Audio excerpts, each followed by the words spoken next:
let's keep them flowing. Where do you come from? Where are you going? What are you feeling tonight? And what are you showing? Where do you come from? Where do you come from? Where do you come from? Where do you come from? Where do you come from? Where are you going? What are you drinking tonight? Let's keep them flowing.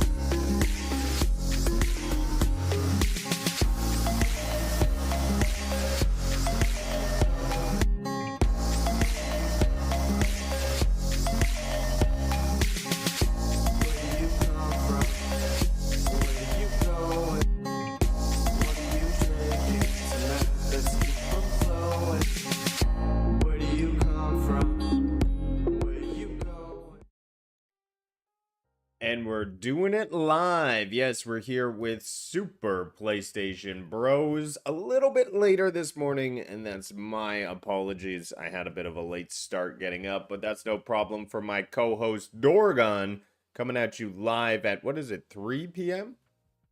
Well, 3:15 now. As you said, we're a touch late, so yeah, it's the quarter past the hour that we're going live. I've had a full day behind me already. It's great, this. I'm wide awake. Well, I see you brought your sword with you, but no need to do combat, even though Xbox International Podcast is in the chat.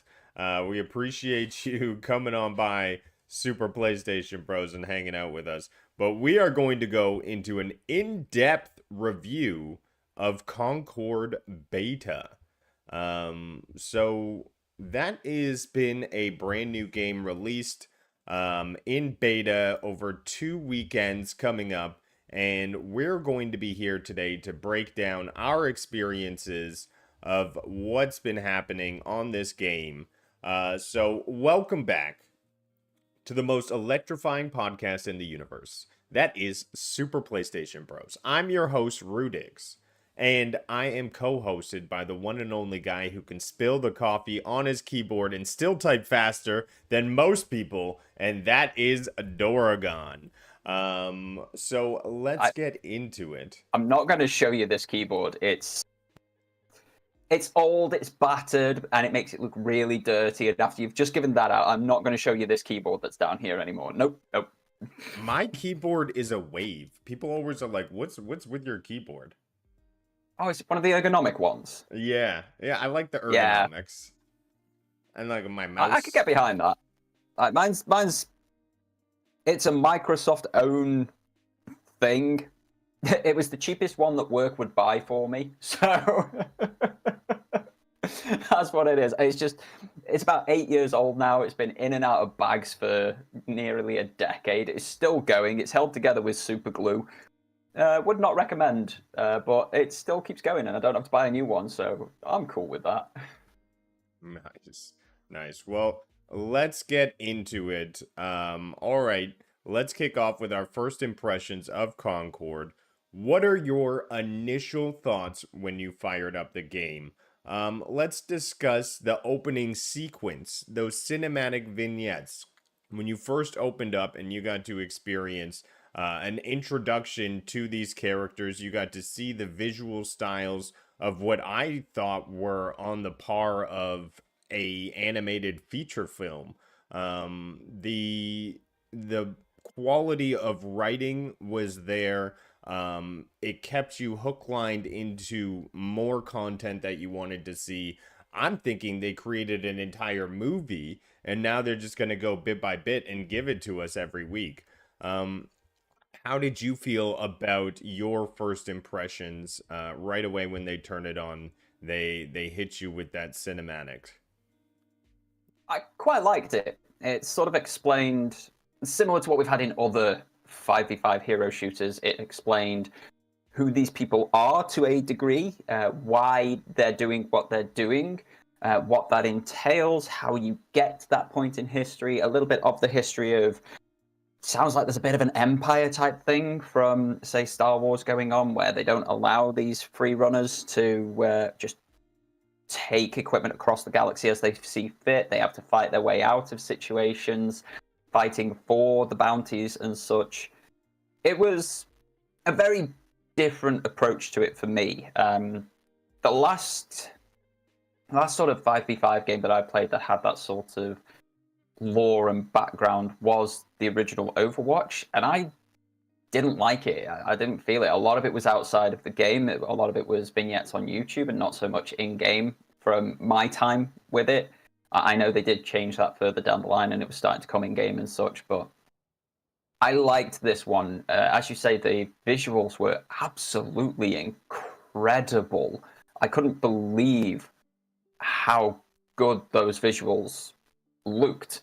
It kind of shocked me. It was running at a smooth 4K 60 at all times on my TV, which was wonderful. I don't think there's enough in terms of characterization just yet to say, oh, I like this character more than this character, or I'm really hooked on the story. I am intrigued to see more.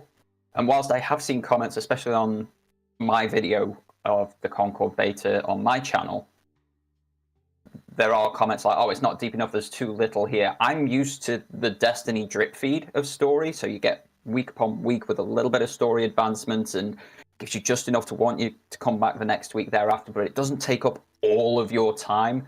I really enjoyed that. I thought it was a nice delivery. I like what they're doing with it. It speaks to me in a way that other games of this genre haven't spoken to me before in terms of their lore and in terms of their story. So I quite liked it. Obviously, I want to see more.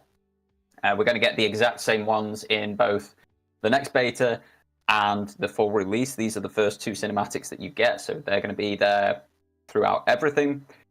But yeah, I enjoyed them. There's nothing particularly groundbreaking or earth-shattering about them, but good, high-quality cinematics that set the scene quite nicely.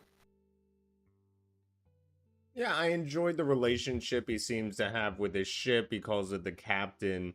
They seem to be fighting for something, some sort of cause, being a free runner.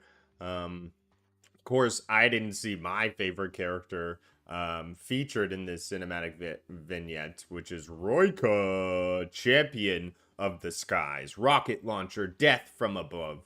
But I did pick Hamar a lot, and I thought she was a great feeling character modeled off of the motion of a warlock.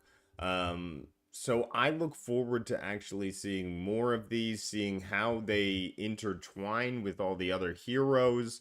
One-off is an instant love for me. I mean, I wish I had like a little one-off toy, who would clean my desk or something. That'd be hilarious. I think they did a great job in making some really great heroes to get behind. I just wish maybe I even had an animated series or some sort of kickoff launch, because I want to know more about these characters. And that's the point, right? You want to know more about them, and that's why you keep logging in and finding out what's happening. The ship itself looks very epic. The space, the setting, it looks very cool. I wish that we could see more of the other characters, but let's move on from the cinematic vignettes and talk about the gameplay mechanics. Concord has some interesting gameplay mechanics. What did you think about the controls and overall gameplay feel? I thought it was really intuitive, and that's important when coming into a new game, especially a game that is so PvP focused. You need to have intuitive controls. You can't come in and suddenly have shoot on square like we used to in Metal Gear Solid 2, for example. You have to come into that game and your shooting mechanics be the same as every other game. Your abilities be similar to other games. Your movement options be similar to other games. X being a jump is a prime example of that. Circle being some form of movement dodge type thing.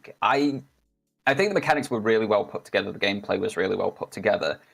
Similar to, and this is probably going to be a thing I keep coming back to, there was nothing new in this beta. I didn't feel anything that hadn't been done before. I didn't feel anything that you couldn't experience elsewhere. You've already mentioned that feeling of the Destiny 2 Warlock with some of the jumps. I had Destiny 2 Hunter with some of the jumps that I came across, or Titan, like that rock falling off a cliff. I had that in some of them as well. I felt the time to kill was... It felt high at first, but as I got used to the gameplay, it felt a lot more balanced. It's very much, if you only play 2 or 3 games, I think you are going to have that feeling that the time to kill is quite high, that enemies maybe have too much health or that your firepower isn't quite enough. But as I progressed through the course of the beta weekend, as I got better, I often felt that I could overcome that health pool with linked up abilities and shots to make the time to kill a lot shorter. I thought the precision was incredible. This felt very akin to a Bungie type shooter. We know Bungie are one of the best on the market when it comes to actual shooting mechanics, and this felt very much like that, but unlike what Destiny 2 has done, where it's become so ability and build heavy, this game in Concord relies very heavily on guns. It's got that crispness that people are used to from the likes of Battlefield and Call of Duty. It's got the precision and the hit scanning that people are used to from the likes of Destiny. It felt great. It felt very comfortable. And just because it's stuff that has been done before, it was still done to a high standard, still done to a good quality. And that's important. You can do what other people have done before. We have new action movies every single year that don't exactly tell any fantastically new stories. We have new romantic comedies every year that do the same as many other romantic comedies that have come before, and so on and so forth. And it's exactly the same with video games. Just because this is a 5v5 shooter, just because it is doing things that other shooters have done before, it's still doing it to a high quality, and that came through in pretty much every moment of gameplay for me. I never had a glitch. I never had anything go awry. If I was dying, it was my own fault because I had misinterpreted an interaction, or I had just kept charging at the guy who was shooting my face off, that sort of thing. So, yeah, I was very impressed with the mechanics. They were fluid, they were precise, they were familiar, and they were high quality. I love them. I don't, at this moment in time, have anything particularly negative to say about them. There's a couple of characters whose movement doesn't gel with me, but that's a me personally thing with those characters. It's not a mechanics in general issue, but that's why there's like 16 different characters initially to be able to choose from. So, yeah, I'm impressed. Hands-on feelings are impressive so far from a mechanical perspective. I mean, Sony has a good eye for video games, and they have a good eye for when they see a good story that's going to draw people in. And they saw this game and they bought the studio outright. So I think there is something in here that lends itself to that pull-in factor.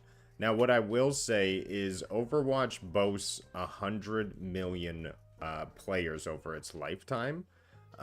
I would say that Sony is making a smart move by trying to invest into this space and take one of these genres, because it is just a genre, and place it in the Sony universe. They hold a lot of their own tournaments, and I think this game would lend itself to the PlayStation tournaments that they hold.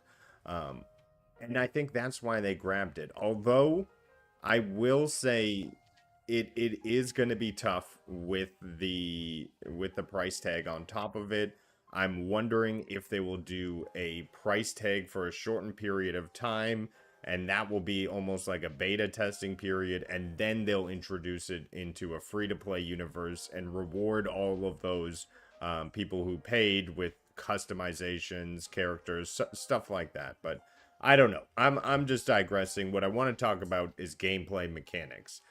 It felt good to me jumping in the air and air dodging. I felt like the map was designed for the combat I was having. I never felt like I was lost from my team, and that was the main mechanic of the game that kept me interested and feeling good, was meeting up with your team and attacking and team shooting, because that is the way that you lower that time to kill on so many of these guys.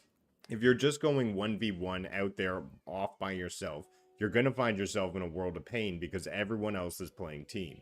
So this is a gameplay mechanic baked into this PvP that is much different than a Finals, a Call of Duty, a X Defiant that I've ever played before. So having this experience made me feel good. It made me do better. Find my team, get kills with them. All of a sudden, my assists, my kill streaks, everything was going up. I'm showing up top of the leaderboard. So having this type of different genre of PvP made me feel good, and I hope that it did that for others, enough so to keep the game going. It's a very interesting point you've raised, and again, I've already released a video about this on my own channel, but it feels like a niche. It feels like this game is not designed to cater to the Overwatch crowd. It's not designed to cater to the Paladins crowd. Those games are designed in very much the same manner, the same game modes, the same sort of characters, the same sort of abilities. You can literally take one and overlay them on the other, and they feel near identical. My thing with Concord was it didn't feel like that. It didn't feel like Overwatch. It didn't feel like Paladins. It didn't feel like a 5v5 shooter that I've played before. And for me, that's an amazing thing, because most of these 5v5 hero shooter type games are not games that I enjoy. But I was able to walk into encounters doing that 1 versus 4 and compete. I don't think I won a single 1 versus 4, but I was able to hold out until my teammates were able to join me, and then they could wipe out the rest of the team. Or I was able to hold down the point that you had to capture in the middle of the map until the team could join me, and we could then capture it to score a round point. The teamwork isn't as heavy as it is in the likes of Overwatch or Paladins or even Marvel Rivals. That there isn't this is your one role, this is what you must do. There's a lot more fluidity in what these characters can do. Everybody can fight, everybody can run away. They've all got a good amount of movement. Even your tank characters, whilst they are incredibly slow, they're so strong and so tanky in terms of their HP, like health point pool, that they can get away to a heal point on their own without needing the assistance of teammates. But if you've got your teammates, as you say, you then go searching them out because it makes your gameplay better. It makes their gameplay better and gives you a better chance of winning.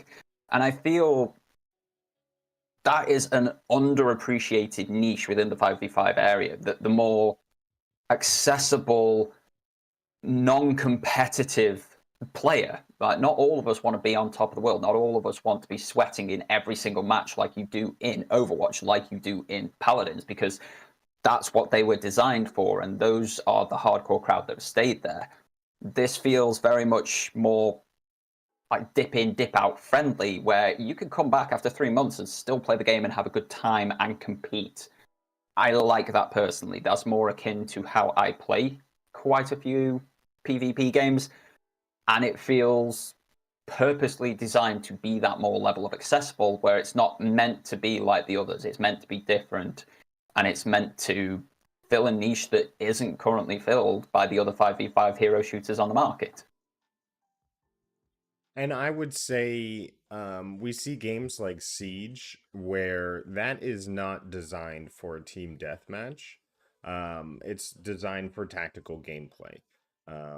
We see games like Halo where, yes, it does have other modes, but really it feels like the game was designed for a team deathmatch. In Concord, we see that they experimented with different game styles. We only got access to, I believe, 3 or 4. And at this time, I will say they are very much alike any other game modes you would see in any of these 5v5s, but the game didn't feel like it was designed for one or the other. It felt like the area, the characters, the gameplay mechanics were suitable for each type of gameplay. So that aspect, I will say, it lent itself it had great design to be able to be that adaptable, to feel good as a team deathmatch, but to also feel that tactical push when you're playing rivals and you're having to stick with your team and reduce your deaths and still get those objectives done. So I feel like they threaded a fine line where it doesn't quite have one genre it fits into. and I think that is maybe one of the winning factors for this game. Distinctly possible, yeah. But like you say, it's not a one-size-fits-all. It's not a competitive 5v5. It's not just team deathmatch. It's not just kill confirmed, capture the flag. They all work, but you can change and play other modes, and it feels completely natural as well. Like you say, throwing capture the flag in Halo felt weird. It wasn't as natural as, say, capture the flag in Titanfall 2 was, or big team battles was just chaos, pure chaos, which is basically mayhem in Destiny. That whilst you're still doing much the same thing, again, the quality's there that anyone can access it, and that feels important in this one. It feels like that's what they were aiming for. Yeah. How did you feel about the level design? Now, I will say my initial impressions first after asking you the question because that's how I do things. I'm like that. I'll ask you a question and then answer it myself because that's how I do. It's top of mind for me right now. So the level design, it felt like it was functionally amazing for areas and situations where you get with your team. It felt open. It felt like the choke points and the meeting points were all very well designed from PvP veterans.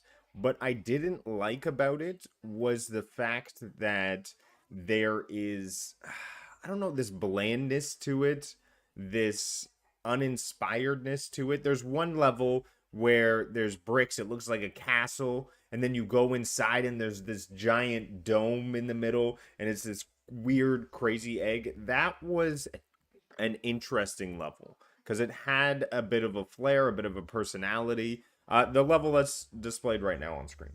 But some of these other levels, like the desert skin or the factory skin, it just felt like I've seen this before. Is very plain. It didn't bring that Sony heavy hitting feeling. What I think could have done to improve the level's visuals was have some epic things happening in the sky above. Because right now they just have this cloud skin. I don't know. I just feel like things could have happened on the level. Map parts could have changed throughout.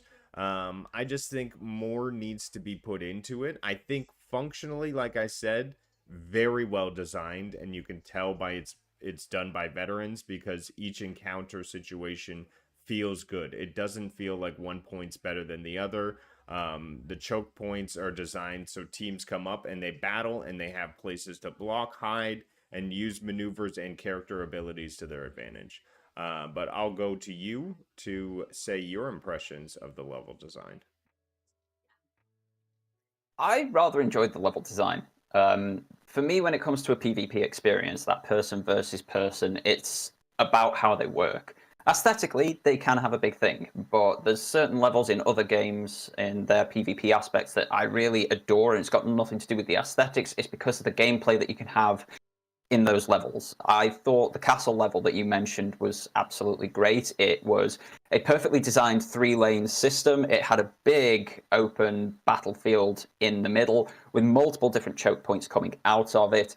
I thought it was really well designed. Like you said, you can feel there's veterans' hands on this, and they have their design philosophy. They know what works. They know how to make something incredibly complementary to the gameplay experience, and I felt every single level that I played did do this. I didn't notice much else. I played I can't remember the exact name of the mode, but it's the capture the flag mode on that factory map that you mentioned. And I didn't see much of it because I could just go in, capture the flag, go place it down, and then we held that point where I'd placed the thing until we annihilated the enemy. And we did that 4 times in a row. I think we won the whole thing in about a minute. It was really, really quick. That was the only time I played the factory map, and all I noticed about it was green. The castle map, I noticed it was nighttime. It was dark, so everything had this more blue, purpley hue to it. The desert map, as you say, was first one I was on, and it was just bright with this sort of Egyptian aesthetic to it. I I don't really have much to say on them. Like I say, map design for me, it's all about how they operate, how they work. Visuals mean very little. I could see my enemy, so I could fight my enemy. They never blended into the background. They never came one with it. The contrast was just right between the map, the items that you could pick up, your friends, your foes. I liked them. They played incredibly well. I didn't have any real complaints about them. As I said earlier, if I was failing and dying and getting eliminated, that was down to me, my actions, my choices. I knew it was nothing to do with bad map design or bad gameplay design. I don't know. The aesthetics don't mean that much to me. I don't want to see these worlds collapsing all around me, changing moment to moment. I want that solid 3-lane arena shooter type design that then complements these heroes that are put into them in this hero shooter game. I like them. I've got, like I say, we've only had the 3 or 4 maps. I only remember 3 that I played on, and I've got no real complaints about them at all. I may have complaints about some of the other maps in the final release, but we will have to get there first. As far as the beta went, no complaints at all. Aesthetics don't mean that much to me, other than, you know, daytime, nighttime, the hues that are in there, and people standing out, which they always did. So one thing I want to bring in, and I do agree, you know, at the end of the day, aesthetics are just extra, and they can often be distracting to what you're trying to do, which is win a match. But one thing I will say that the finals did, they have destructible environments. And I'm not saying that this game mode even lends itself to destructible environments, but it would be cool to see your rocket launcher perhaps do damage to certain things, leave holes or chunks, or perhaps when you're a star child and you're running through and you hit a wall, you leave like a bit of a chunk out of it or something like that. I just feel like maybe a little bit more interactivity with the map would be nice and have more of that Sony PS5 power feel to it. But yeah, that's just a small comment I have. Just more interactivity with the maps. Otherwise, like I said, functionally, I think these are some of the best PvP maps I've ever played in, and where you know the map within 1 or 2 rounds. And then in those 1 or 2 rounds, you're instantly able to meet up with your team, find good choke points, and get kills together. So I will say that it's a what's the best way to describe it? I wrote it down here. It's easy to learn, but tough to master. And I think that is a balance that this game brings to it, even with the character design, which is what I want to talk next about. How did you feel that they nailed the heroes of the hero shooter? Which one was your favorite to go to? And maybe a negative you saw with the characters? I think I'll probably start with the negative, which is weird because it is a positive as well. Like, it's dead easy to see all of these characters against the backgrounds. You're never looking around. They're not blending in. They're not camouflaged because they're the same color as the arena that you're fighting in. A lot of care has been taken in that design aspect. But when it comes to actually fighting against these guys, I'm on a 55-inch 4K television, and I cannot tell you until I see their own abilities and gun which hero I'm actually fighting. I see the red outline, I start shooting, and I don't know which hero I'm shooting at. That is probably my biggest challenge with the heroes in this hero shooter. You go to Paladins, you know which hero you're shooting at, and even without the outline around them, without them being highlighted red for you, because they have such unique and big bombastic designs, you can see them from quite a way away. It's exactly the same with Overwatch, it's exactly the same with Marvel Rivals, and any of these other 5v5 hero shooters. The design is so out there and big that you're going to notice it a long way away. The problem I faced with Concord was that the character models, when you're in the customization screens, when you're in your team building screens, they're fantastic. They are drop dead gorgeous, absolutely beautiful, so much attention to detail. But the attention to detail of the lapel pin on their chest doesn't help me from 300 meters away to identify which enemy I'm engaging with and whether I'm actually capable of engaging them with the hero that I've chosen. So I don't know how they approach that, whether they make the character models bigger, whether they bring in some skins for them that will be that slight bit bigger and more ostentatious, that allow a bit more visibility of who you're fighting immediately. It's not until you're closer up that you know who you're up against. That's my biggest challenge. I love the character models. I think they look great. They're amazing in the cinematics. Drop dead gorgeous character models, like some of the highest fidelity I've seen on PlayStation. But when you're actually in a game, as the player, all you see is their hands and their weapon. And like once you've seen one of them, you've seen all of them, sort of thing. But when you're up against an enemy, you need to get really close before you know who it is. So yeah, 6 of one, half a dozen of the other for me with the character models. Yeah, that's a good point. It's hard to identify, kind of who you're going up against unless you see one-off walking around the corner with a giant vacuum cleaner. What is your favorite hero, though? I did not learn the name of a single hero except Tio, because he's the first one that you come to when you load the game up.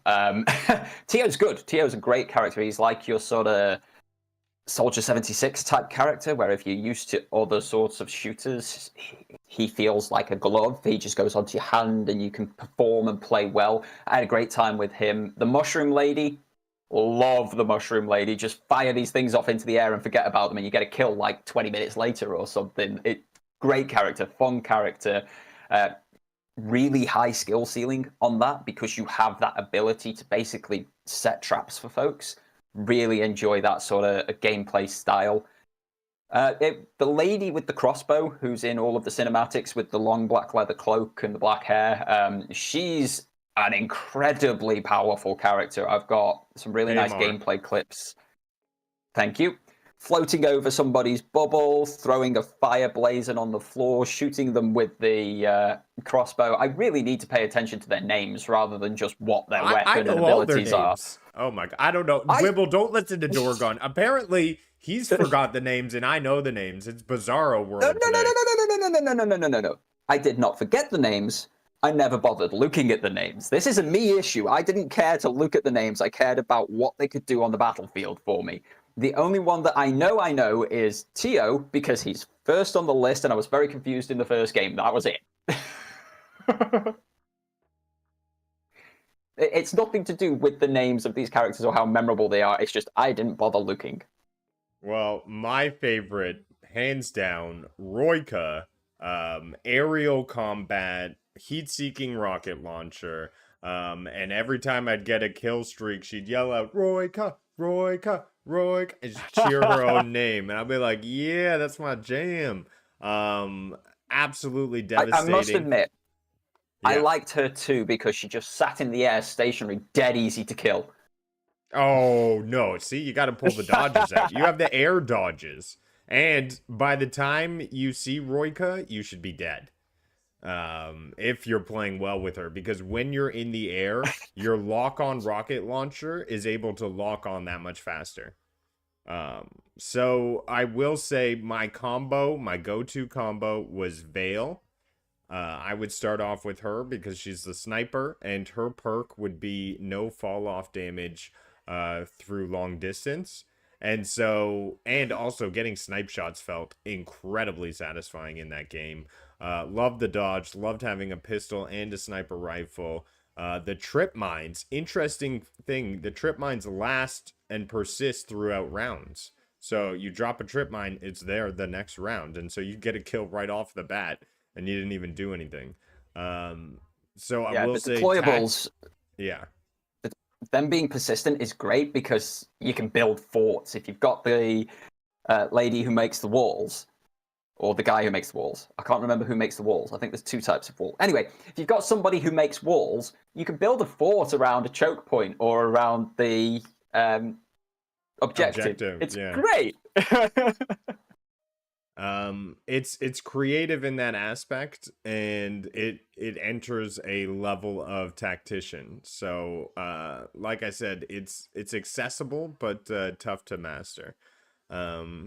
And I am so, being ripped apart in the chat here. wall person.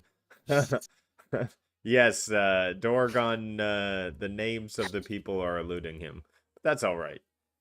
That's all right. There's 16 names. Are you kidding me? We had 2 days. You can memorize all of them. I know I didn't Roika. even look. I know Vale. I know Starchild. There's some ones. One off. One off was amazing. Phoenix, I will say, was an excellent one off when we teamed up. I didn't think one off was that great until I saw her being able to use it. Take in the other people's abilities, throw it back at them. That vacuum cleaner was able to, act as a So shield. one off is the big tank robot dude in the opening cinematic, yeah? Yeah, the yellow guy. Cool. Big yellow Henry the Hoover. Yeah, okay, I'm with you. Yeah, so it's about synergy, because if she was one off and I'm Roika and I'm floating above her and she's using the vacuum, well, nothing's gonna hit me because she's blocking everything that's coming at me and I'm just death from above.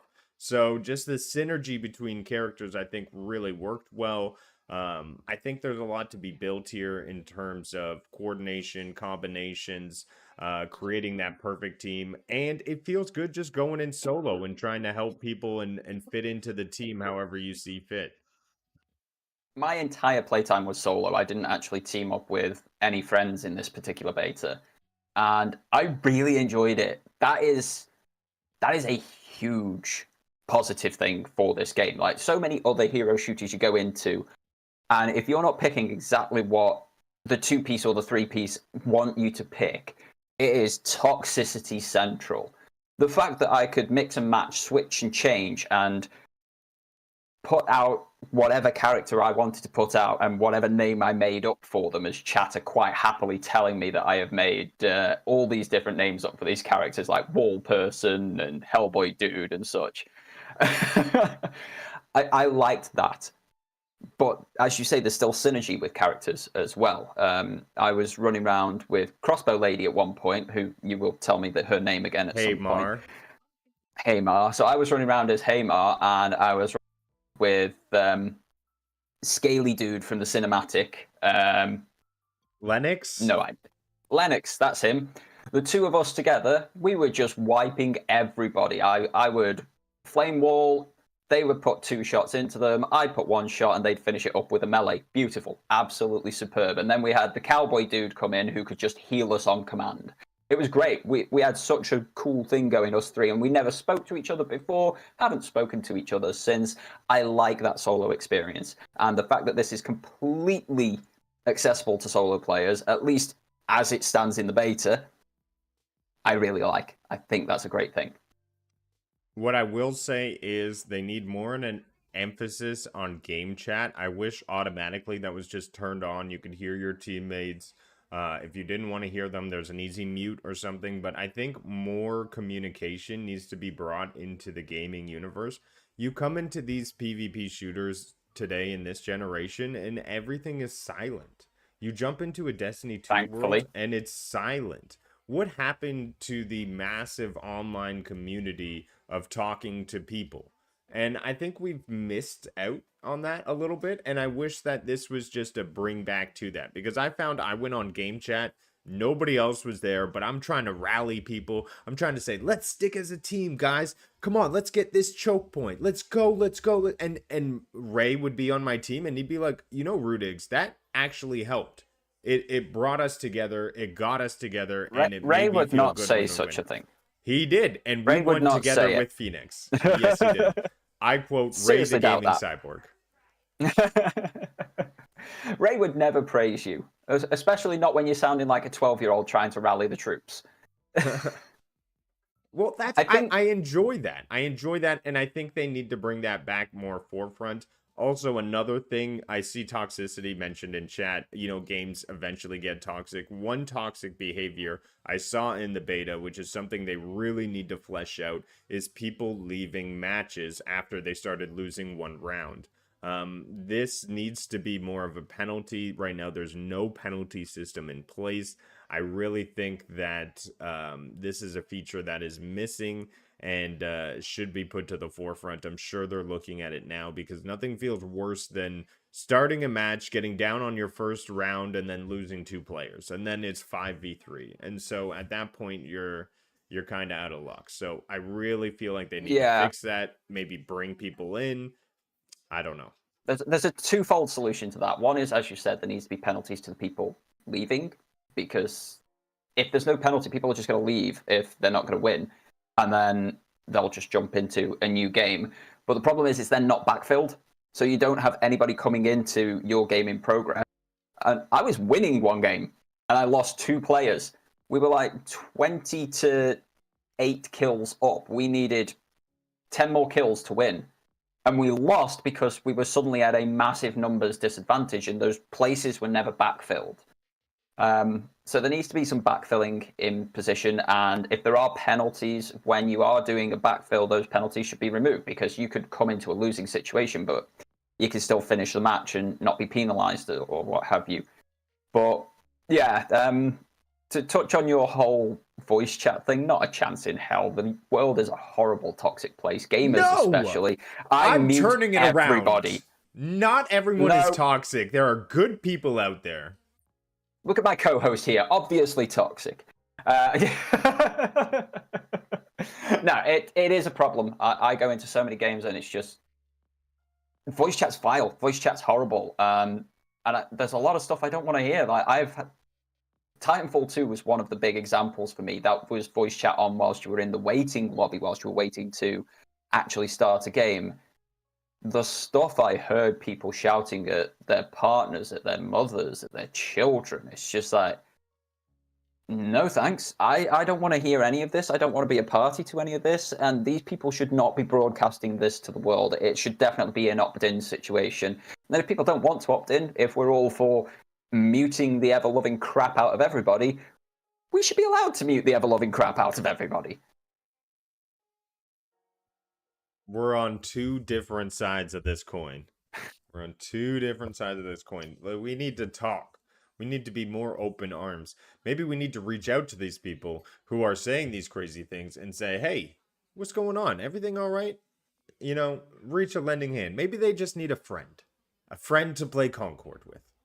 And that's my that's my talk on game chat. Should be back open. It used to be open. They closed it when people got scared of talking to each other, and I think there's something lost in that element. I'm just saying, chatter on my side with this one. Mute everybody. Mute everything is a life-changing experience. That's wrong with the world. They just put in their headphones and they're like, I'm a mute everything. And then they just walk through life. What are we doing right now? We're talking to people. And we're talking at them. Them, not to them. I am challenging toxicity because there are good people out there and there are good experiences to be had by having game chat on. I think, you know, some of my experiences with Rainbow Six, God damn it, I'm gonna forget it. It was the one with Terrorist Hunt. It was like Rainbow Six back in the day, like that Las Vegas type of thread, Tom Clancy. But I would chat. There were 2 Rainbow Six Vegases. Yeah, and I played Vegas too. So I think talking to people, running that coordination, I made friends back in the day. I think it was, I still remember some of the game tags, like the names of Concord that you misremember. But shout out to Death Mingler that I still remember from game chat back in the day, all right? I'm just saying, we need to get back onto game chat. This is my rant. Game chat, turn it back on, because I think it lends itself to these PvP team-based shooters, and it could build new teams and new communities. It could do. It does have that possibility. It also has the opposite possibility. It's just my experience with game chat with strangers has been awful. So I just turn it off. That's better for me. If you're brave enough and willing to try and have a better experience, power to you, man. You're a better person than I. Speaking of sounds through the video game, oh my god, how did we get to this time? No, we started did start late. Yeah, we started late. the sounds of the game, absolutely amazing sound design. I feel like they did a great work on being able to tell where the footprints are and in what sort of area they're coming from. You can hear them coming from your back left, your front right. It's great footstep sound design. I think each of the characters have unique different sounds and animations, which I think are extremely well done. You see Itzy here when she throws her bouncy ball and she's able to teleport wherever the bouncy ball is. I think that's absolutely amazing, and the sound that goes with it. It's just really nice to see. It's layering of icing on the cake, and I think this is where the game definitely excelled in points, and I really have no notes for them when it comes to what they did with SFX, because I think it was really well done, and they spent a lot of time making it feel and sound good. I do think there is work to be done with the sound effects because I never played on headphones, and there were sound effects I didn't even know were in this game until I was editing my video, because they're just imperceptible when you're on television speakers or surround sound. Unless you're on headphones, half of this game, you don't hear it. So there needs to be a bit of a change in the audio balancing. They need to make a TV speaker setting, because so many people are just going to play it on their TV speakers. They're not going to hear someone coming from behind them because it's not been designed for the TV speaker to give them that information. It's great that it works so well on headphones, but basically any game is easy to do that with on headphones. I can play Destiny 2 and know where people are coming from my TV speakers. I can play Call of Duty and know where people are coming from on my TV speakers. I can do the same with Battlefield and a bunch of other of these PvP type titles. Concord needs to do better on the more open sound options, because, like I say, there was half the game that I didn't know had sounds until I was editing it on headphones. So, yeah, there needs to be a rebalancing for TV speakers, surround sound systems, and so on. I hear what you're saying. I played it with the in-zone earbuds, so with noise cancellation, so I felt like I was literally in the world. So two different experiences. I don't know what it is to play on TV speakers anymore, so I'm not in touch with that. But you're right. It is hard to hear if you're playing that way, so they could do something maybe a little bit more translatable to that medium. Indeed. Let's talk about replayability and longevity. Do you see that this is a game that's you're going to be coming back to? Do you think they offer enough in terms of rewards, in terms of different skins and weapon skins and, you know, those little gun tags? Nothing really super new in terms of rewarding. Do you think that this is the major question that everyone's asking? How is it going to stand the test of time? Of course, it's the question people are asking. People are already selling this game up the river without having put a single finger upon it. Like, we've had it in chat today, people calling it dead and useless. And they haven't even played the damn thing, so they haven't got an idea about it at all. But for me, there is a huge amount of fun in this title. And when something is fun, it doesn't matter how much content there is, people will keep coming back. Look at the original Pokemon games. People still play those today because they are fun. You can put self-imposed challenges in those games and still get even more fun out of them. You can muck them about with mods and what have you to make them even more fun yet again. The game's fun. I enjoyed every single game that I played, even those that I lost, especially those that I won. And I didn't care about the unlocks at all. I didn't care about the aesthetics, these changes in costumes, or these little gun tags and such, as you say. None of that mattered because the game was fun. If the game's fun, I'm going to come back and play the game, and that is going to be the big thing for everybody who puts their hands on it.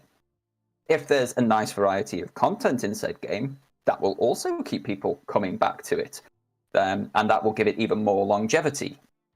I personally am quite a narrative-driven gamer, and I hope that the narrative that they have for this title, the lore that they will be putting out in these little vignettes, weekly, monthly, however often they're doing them, I hope that's enough to keep me coming back to find out what's coming next. Like I said at the top of the show, I really enjoy that drip feed of story that we've had from Destiny in the past few years, and I would love to see a similar level of quality and consistency within Concord. But it's going to be different for every single person. Every single game doesn't need to appeal to every single person. And just because it appeals to somebody for this month doesn't mean it needs to and will appeal to them next month. If it has a dedicated fan base, that's great. If it's a flash in the pan and it does millions now and disappears in 3 months, that's great. It really doesn't matter. But if it's fun and if there's a good amount of variety, quality variety within the game, it'll be absolutely fine. I hope so. I'm really feeling like with the populations of, say, Overwatch being 100 million, how hard is it going to be to siphon off, 1 to 5 to 10% of that population to perhaps play something where they've taken a step up in graphics, they've taken a new direction. Overwatch, I believe, is in season 11 or 12. People are looking for the next thing to jump onto, and people want to be the best at something that's going to have longevity. And when something is backed by Sony, you can almost guarantee that it's going to be held within their tournament, so it could be a big draw to get people in. Perhaps what they do on launch is they hold one of these tournaments and they really get people excited, get the competitive streamers in, get the competitive people in to win a big prize. So I think marketing is needed here, and I think help from Sony is needed here, to really push what is a great game into the market's hands, because the market is the real test here. I mean, a game could be great looking, feel great, play great, but people can have a bad taste in their mouth because they're charging money for it and other things are free. And because free to play games have become the expectations, or paying for a subscription to allow you to get multiple games a year has been the expectations of a lot of gamers, this Sony model can sometimes not make sense for gamers, but that's only a certain population. So it's really the test of the market. Go and ask Overwatch players if they would prefer Overwatch 1 or 2. Overwatch 1 was a paid game, same price as entry as Concord, and I can guarantee you every single one of them would rather Overwatch 1 over Overwatch 2. Overwatch 2 being a free-to-play game. So there is something to be said for having that level of quality. And yes, okay, there's a barrier to entry in purchase price. I'm going to be buying this game with PS Stars rewards. I'm not going to be paying out of pocket for this. It's PS Stars that is buying this title for me if I do actually go ahead and buy it. I haven't decided that I will just yet. But there are different types of gamers that want different types of things from these types of games. So you can have multiple games in the same genre that have different demographics. And I don't think this needs the super hardcore to have a life. But if it grabs some of them, great, power to them. And hopefully there's enough in there for them as well. But this game's high enough quality that if people just try it, give it a chance, and have a bit of fun, it'll be absolutely fine. Well, we'll hope for the best, but we'll see where it goes. It's a tough call because you never know how the market goes. You can only tell from your own experience that you had fun, and you can put out videos like this letting other people know some things that we thought were really great about the game and some things that we thought could use some work. Is it a good game for me? Yes, it's brought me into a genre that I thought I had abandoned. I thought never will I pick up a PvP game. It's just not my thing. But jumping into this beta, I felt like a PvP king. I was on top of the leaderboard, I was winning games, and it was fun to team up with friends. I would be in entire 5-people matches where everybody knew each other. We're all in Discord and we're all teaming up and working together. And so things like that, it really brought this excitement back for me. And perhaps being centered around PlayStation and Sony could give it that boost it needs to bring people in. And I hope the best for it. I had a good time with it, and like I said, it's accessible but tough to master. And for that, I'm going to give it my score, which will be 7.5 is hitting me in the head. So I'm going to go with 7.5. As anybody who watches my content knows, I do not give scores. I give you a roundup of how I feel about it. The game is damn fun.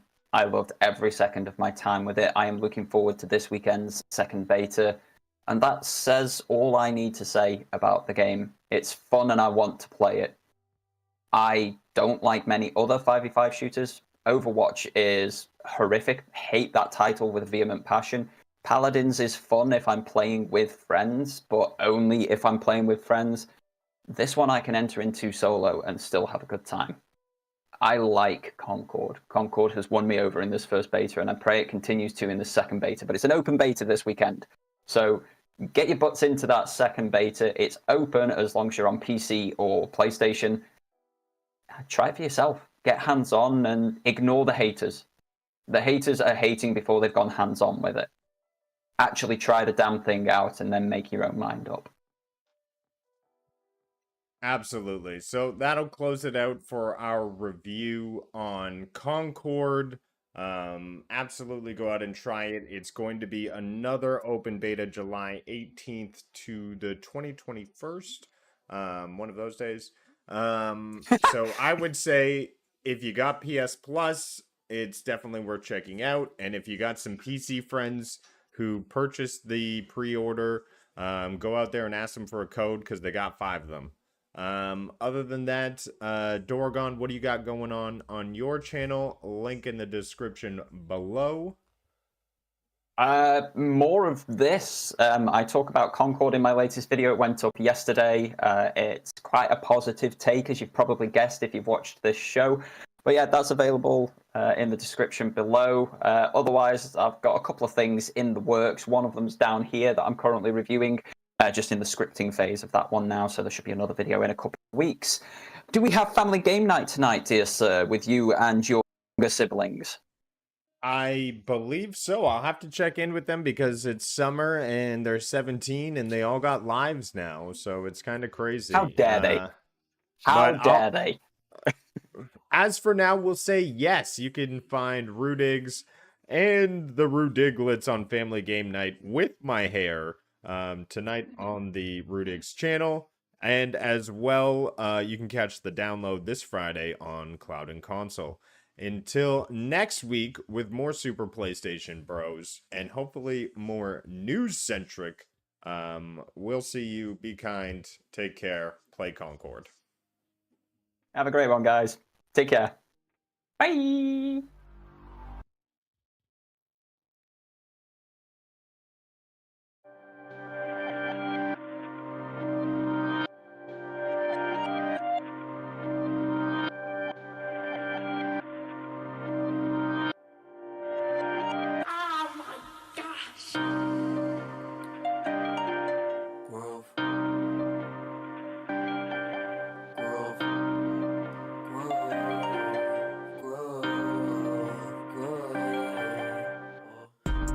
Try to believe in me. Why try do I even need to? I die with the season leaves. I glide with the season breeze. True, my mind so easily spooked. I ride just to be the